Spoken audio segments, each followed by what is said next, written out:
Dediler beyransız olmuyor. Sarmadı. Mercimek.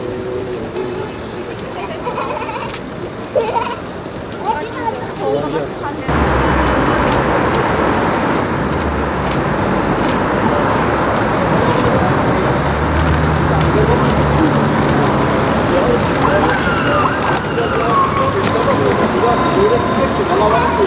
Öyle mi? Öyle bir var. Kameramana bağlı.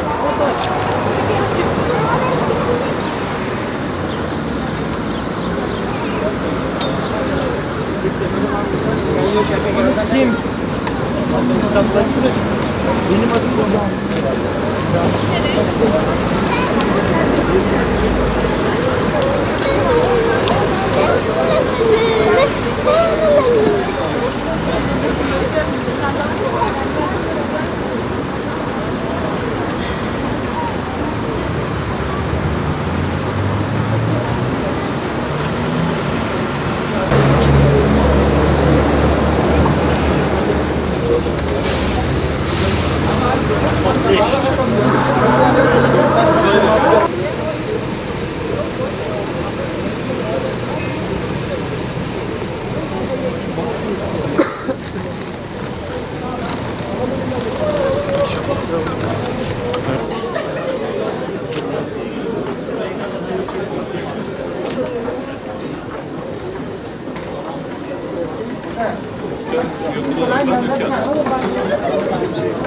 Yukarıda değil, o avluya bakan yerde.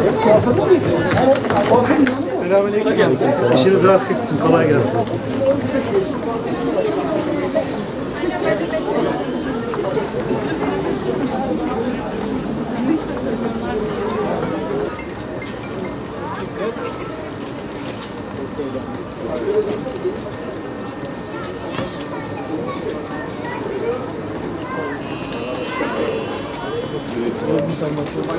Aynen. Dışarıdakiler geniş Samet İshak'ı buraya davet ediyorum. Görmek istiyoruz. Gazze'deki 53 sağlık merkezi ve 35 hastanenin 26'sı şu anda hizmet dışı. Kalan 9 hastane ise yalnızca kısmen işlevsel durumda. Sağlığı hastanesi bombalandı. Vefa Rehabilitasyon Hastanesi bombalandı. Hala hastaları tedavi etmeye çalışıyor. Şifa Hastanesi bombalandı.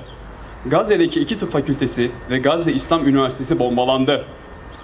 El Ezher Üniversitesi Tıp Fakültesi bombalandı. Gazze'deki katliamlar hız kesmeden devam ederken maalesef geçtiğimiz hafta Siyonizmin ve ABD'nin ülkemizdeki maşaları olan terör örgütleri alçak saldırıları ile 12 kahraman askerimizi şehit ettiler. Öfkemize öfke, acımıza acı eklendi. Bu hain saldırılar Siyonist işgalcilerin uzun vadedeki emellerinin Anadolu topraklarımız olduğunu bir kez daha hatırlattı ve Kudüs davasının yalnızca Filistinlilerin değil, her Müslümanın derdi olması gerektiğini tekrar ispat etti. Sözde İsrail Devleti'nin bayrağındaki 2 mavi çizgi Fırat ve Nil nehirlerini temsil etmekte. Bu 2 nehir arasındaki topraklarda kurulacak büyük bir devletin hayali ile yaşamaktadırlar. Vatanımıza yönelik terör faaliyetlerini de bu hayal ile desteklemektedirler. Buradan belirtiyoruz ki Fırat ve Nil zalimlere ve işgalcilere boğuldukları mezardan başka bir şey olmayacaktır. Bugün de hekimler ve sağlık çalışanları olarak terör, soykırım ve işgale karşı yürüyüşümüzü 7. haftasında yaklaşık 40 ilde tek yürek olarak gerçekleştiriyoruz. Gündemden düşürülmeye çalışılsa da, kimileri için sıradan hale gelse de Gazze'de ambargo ve katliamlar hız kesmeden devam ediyor. Bizler de ilk günkü öfke ve acı ile sözün tükendiği yerde sessiz yürüyüşümüz ile farkındalık oluşturmaya devam ediyoruz. İsrail 7 Ekim'den bu yana onlarca doktoru tutukladı. Onlarcasının ise nerede olduğu hala bilinmiyor. Gazze şehrinin ana hastanesi olan Şifa Hastanesi başhekimi Muhammed Ebu Salmiya 22 Kasım'dan bu yana İsrail tarafından tutuklu bulunuyor. Toplam sayısı 54 olan pek çok kıdemli doktor neredeyse bir aydır hiçbir suçlama olmaksızın İsrail ordusu tarafından gözaltında tutulmaya devam ediyor ve kimse onların nerede olduğunu dahi bilmiyor. Dünya Sağlık Örgütü, uluslararası aktörler ve devletimize sesleniyoruz. Tutuklu meslektaşlarımızı güvenli bir şekilde teslim almak ve onları özgür görmek istiyoruz. Gazze'deki 53 sağlık merkezi ve 35 hastanenin 26'sı şu anda hizmet dışı.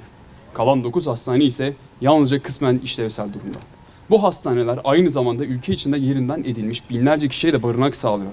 Bir ülkede hastane bombalamak, hastalara müdahale edilmesine izin vermemek, ambulans konvoyunu hedef almak ne ile açıklanabilir ki? Rantisi Çocuk Hastanesi bombalandı.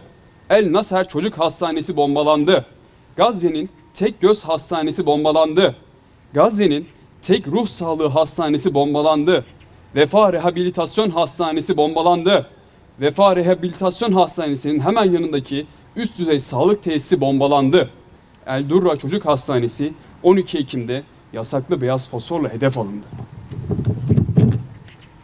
Şu anda kuzeyde faaliyet gösteren tek hastane olan Endonezya Hastanesi bombalanırken hala hastaları tedavi etmeye çalışıyor. Şifa Hastanesi bombalandı. Gazze'deki 2 tıp fakültesi ve Gazze İslam Üniversitesi bombalandı. El Ezher Üniversitesi Tıp Fakültesi bombalandı. Sınır tanımayan doktorlar ambulans konvoyu bombalandı. Kızıl Haç ambulans konvoyları bombalandı. Son günlerde de güvenli bölge denilerek yerinden edilen masum insanların yönlendirildiği Gazze'nin güneyindeki hastanelere saldırılar ve abluka başlamıştır. Han Yunus'taki Emel Hastanesi ve Nasser Tıp Kompleksi yoğun saldırı altındadır. Dünya Sağlık Örgütü, uluslararası aktörler ve devletimize sesleniyoruz. Kalan hastane ve tıp merkezlerinin güvenliğinin ve ihtiyaçlarının karşılanmasını ve yıkılan hastanelerin en kısa sürede yeniden yapılmasını talep ediyoruz. Doktorlar ve sağlık çalışanları kan görmeye, yaralı görmeye, aralıksız çalışmaya, uykusuz kalmaya, saatlerce ayakta kalmaya, ailesini günlerce görmemeye alışıktır. Ancak önüne gelen yaralıya yardım eli uzatamamaya hiç alışık değildir ve hastalarının gözlerinin önünde yavaş yavaş ölümü tecrübe edebileceği en büyük acılardan biridir. Peki Gazze'deki doktorlar ve sağlık çalışanları ilaç ve cerrahi ekipmanlarının tahrip edilmesi, sterilizasyon sağlanamayışı, elektrik ve oksijen kaynaklarının kesilmesi nedeniyle kaç gündür bu acıyı yaşıyor biliyor musunuz? Bazen ailelerinden yaralılar ve şehitler getiriliyor hasta baktıkları odalara, koridorlara. İnsanlık dramı bu değilse nedir? Gazze'de hala sağlıklı bir su kaynağı yok, elektrik yok, ulaşım yok, yemek kısıtlı, kalacak yer kısıtlı, can güvenliği yok. Gazze mi yoksa tüm dünyanın vicdanı mı yalnızlığa terk edildi? Ey vicdan sahipleri! İnsanlığın dini, ırkı, dili, rengi olmaz. İnsan olmak yardıma ihtiyacı olana el uzatmak için yeterlidir. 80 gündür susan dünya, 2 milyon Filistin halkının, 9 bin çocuk şehidin, 55 bin yaralının ahıyla nasıl ayakta duruyor?